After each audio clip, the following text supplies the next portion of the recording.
Hi hello friends, welcomes to Vasu's thoughts channel. ಇವತ್ತು ನಮ್ಮ ಚಾನಲ್ನಲ್ಲಿ ಅಳಸಂದೆ ಕಾಳು ಸಾಂಬಾರು ಹೇಗೆ ಮಾಡೋದು ಅಂತ ನೋಡೋಣ. ಇವಾಗ ಒಂದು ಕಪ್ನಷ್ಟು ಅಳಸಂದೆ ಕಾಳನ್ನ ರಾತ್ರಿ ಇಡೀ ನೆನೆಸಿಟ್ಟಿದ್ದೀನಿ. ಅದನ್ನು ಕುಕ್ಕರಲ್ಲಿ ಹಾಕ್ಕೊಂಡು ರುಚಿಗೆ ತಕ್ಕಷ್ಟು ಉಪ್ಪು ಹಾಕ್ಕೊಂಡು ಒಂದು 2 ವಿಷಲ್ ಕೂಗಿಸ್ಕೊತಾ ಇದ್ದೀನಿ.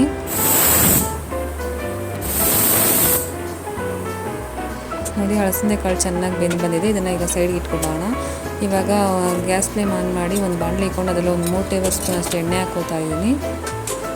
ಎಣ್ಣೆ ಕಾದಿದ್ದು ಅದಕ್ಕೆ ಕಟ್ ಮಾಡಿಟ್ಟಿರುವಂಥ ಒಂದು ಈರುಳ್ಳಿನ ಹಾಕ್ಕೊಂಡು ಚೆನ್ನಾಗಿ ಫ್ರೈ ಮಾಡ್ಕೋತಾ ಇದ್ದೀನಿ. ನೋಡಿ, ಈರುಳ್ಳಿ ಚೆನ್ನಾಗಿ ಫ್ರೈ ಆಗಬೇಕು, ಆಗಲೇ ಈ ಸಾಂಬಾರು ಚೆನ್ನಾಗಿರೋದು.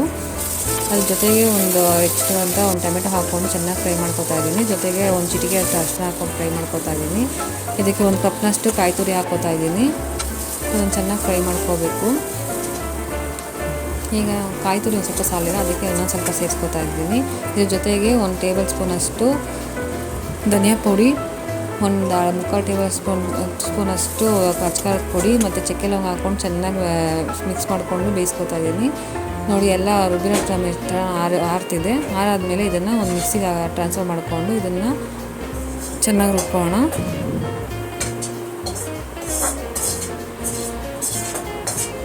ಬಾಣಲೆನ ಸ್ವಲ್ಪ ನೀರು ಹಾಕ್ಕೊಂಡು ಅದು ಮಿಕ್ಸಿ ಜಾರ್ಗೆ ಹಾಕ್ಕೊಂಡು ರುಬ್ಕೊಳ್ಳಿ. ನೋಡಿ, ಈಗ ರುಬ್ಬಿರೋಂಥ ಮಿಶ್ರಣ ರೆಡಿ ಇದೆ. ನೋಡಿ, ಈ ಕನ್ಸಿಸ್ಟೆನ್ಸಿನಲ್ಲಿರಬೇಕು ರುಬ್ಬಿರೋಂಥ ಮಿಶ್ರಣ. ಈಗ ಗ್ಯಾಸ್ ಆನ್ ಮಾಡಿ ಅದರಲ್ಲಿ ಒಂದು ದಪ್ಪತಳೆ ಪಾತ್ರೆ ಇಟ್ಕೊಳ್ಳಿ. ಇದರಲ್ಲಿ ಒಂದು 3 ಟೇಬಲ್ ಸ್ಪೂನಷ್ಟು ಎಣ್ಣೆ ಹಾಕ್ಕೊಂಡು, ಎಣ್ಣೆ ಕಾದಿದ ತಕ್ಷಣ ಇದರಲ್ಲಿ ಒಂದು ಟೀ ಸ್ಪೂನಷ್ಟು ಸಾಸಿವೆ ಹಾಕ್ಕೋತಾ ಇದ್ದೀನಿ. ಸಾಸಿವೆ ಸಿದ್ದಿದ್ದು ಇದರಲ್ಲಿ ಚಿಕ್ಕದಾಗಿ ಕಟ್ ಮಾಡಿಟ್ಟಿರುವಂಥ ಒಂದು ಈರುಳ್ಳಿ ಸೇರಿಸ್ಕೊತಾ ಇದ್ದೀನಿ. ಸಣ್ಣ ಈರುಳ್ಳಿ, ಇದು ಒಗ್ಗರಣೆಗೆ ಅಂತ ಹಾಕ್ಕೋತಾ ಇದ್ದೀನಿ ಅಷ್ಟೇ. ಚೆನ್ನಾಗಿ ಫ್ರೈ ಆಗಿ ಇದರಲ್ಲಿ ಕಟ್ ಮಾಡಿಟ್ಕೊಳ್ಳೋ ತರಕಾರಿ ಹಾಕ್ಕೊಳ್ತಾ ಇದ್ದೀನಿ. ಇವತ್ತು ನಾನು ಇದರಲ್ಲಿ ನುಗ್ಗೆಕಾಯಿ, ಬದನೆಕಾಯಿ, ಆಲೂಗಡ್ಡೆ ಹಾಕ್ಕೊಂಡು ಚೆನ್ನಾಗಿ ಫ್ರೈ ಮಾಡ್ಕೊತಾ ಇದ್ದೀನಿ. ನಿಮ್ಗೆ ಯಾವ ತರಕಾರಿ ಇಷ್ಟನೋ ಅದನ್ನು ಹಾಕ್ಕೋಬೋದು. ಜೊತೆಗೆ ಒಂದು ಸ್ವಲ್ಪ ತರಕಾರಿ ಬೇಗ ಬೇಯಲಿ ಅಂತ ಒಂದು ಚಿಟಿಕೆ ಅರಿಶಿನ ಪುಡಿ ಹಾಕ್ಕೊಂಡು ಚೆನ್ನಾಗಿ ಬೇಯಿಸ್ಕೊತಾ ಇದ್ದೀನಿ. ಸ್ವಲ್ಪ ಉಪ್ಪು ಹಿಡಿಲಿ ಅಂತ ಉಪ್ಪು ಹಾಕ್ಕೋತಾ ಇದ್ದೀನಿ. ಇದನ್ನು ಚೆನ್ನಾಗಿ ಬೇಯಿಸ್ಕೊಳ್ಳೋಣ. ಈಗ ಒಂದು ಸ್ವಲ್ಪ ಎಣ್ಣೆಲ್ಲೇ ಫ್ರೈ ಆಗಲಿ. ಒಂದು ಸ್ವಲ್ಪ ಮುಚ್ಚಿ ಬೇಯಿಸಿ ಇದನ್ನು ಒಂದು 2 ನಿಮಿಷ ಹಾಗೆ ಮೀಡಿಯಮ್ ಫ್ಲೇಮ್ನಲ್ಲಿ ಬೇಯಿಸಿ. ಇದು ಬೆಂದು ಬಂದಿದ್ದು ಇದರಲ್ಲಿ ಹೆಸರು ಕಾಳು ಬೇಯಿಸಿರೋ ನೀರು ಇದೆಯಲ್ಲ, ಅಲಸಂದೆ ಕಾಳು ಬೇಯಿಸಿರೋ ನೀರು ಇದೆಯಲ್ಲ, ಅದನ್ನು ಹಾಕ್ಕೊಂಡು ಚೆನ್ನಾಗಿ ಬೇಯಿಸ್ಕೊಳ್ಳಿ. ತರಕಾರಿ ನೋಡಿ ಇದೇ ನೀರಲ್ಲಿ ಒಂದು 3/4 ಭಾಗ ಬೇಯಬೇಕು. ಈಗ ಅದರಲ್ಲಿ ರುಬ್ಬಿಟ್ಟಿರೋಂಥ ಮಸಾಲೆ ಹಾಕೋಣ.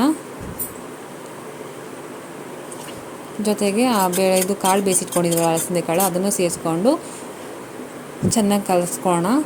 ಈ ಸ್ಟೇಜಲ್ಲಿ ನಿಮ್ಗೆ ನೀರು ಎಷ್ಟು ಬೇಕೋ ಅಷ್ಟು ಸೇರಿಸ್ಕೊಳ್ಳಿ. ನನಗೆ ಅದು ಅಲಸಂದೆ ಕಾಳು ಬಿಟ್ಟಿರೋ ನೀರು ಚೆನ್ನಾಗಿ ಸರಿಯಾಗಿತ್ತು, ಅಷ್ಟರಲ್ಲಿ ನಾನು ಬಿಟ್ಟಿದ್ದೀನಿ, ಏನೂ ಎಕ್ಸ್ಟ್ರಾ ನೀರು ಹಾಕ್ಕೊಂಡಿಲ್ಲ. ಈಗ ರುಚಿಗೆ ತಕ್ಕಷ್ಟು ಉಪ್ಪನ್ನ ಹಾಕ್ಕೊಂಡು ಚೆನ್ನಾಗಿ ಬೇಯಿಸ್ಕೊತಾ ಇದ್ದೀನಿ. ಈಗ ಸಾಂಬಾರನ್ನ ಒಂದು 10 ನಿಮಿಷ ಚೆನ್ನಾಗಿ ಕುದಿಸೋಣ. ಆ ಮಸಾಲೆ ಹಸಿ ವಾಸನೆ ಎಲ್ಲ ಹೋಗಬೇಕಲ್ಲ, ಒಂದು ಸ್ವಲ್ಪ ಮಸಾಲೆ ಸೇರಿಸಿದ್ರೆ ಅದೆಲ್ಲ ಬೆಂದು ಬರಬೇಕಲ್ಲ. ನೋಡಿ, ಸಾಂಬಾರು ಎಷ್ಟು ಚೆನ್ನಾಗಿದೆ. ಇದನ್ನು ಮುದ್ದೆ ಜೊತೆಗೆ, ಅನ್ನದ ಜೊತೆಗೆಲ್ಲ ತಿನ್ಬೋದು. ಸಾಂಬಾರು ತುಂಬ ಟೇಸ್ಟಿಯಾಗಿರುತ್ತೆ. ಒಂದ್ಸತಿ ಟ್ರೈ ಮಾಡಿ ನೋಡಿ. Thanks for watching. See you next video friends. Bye.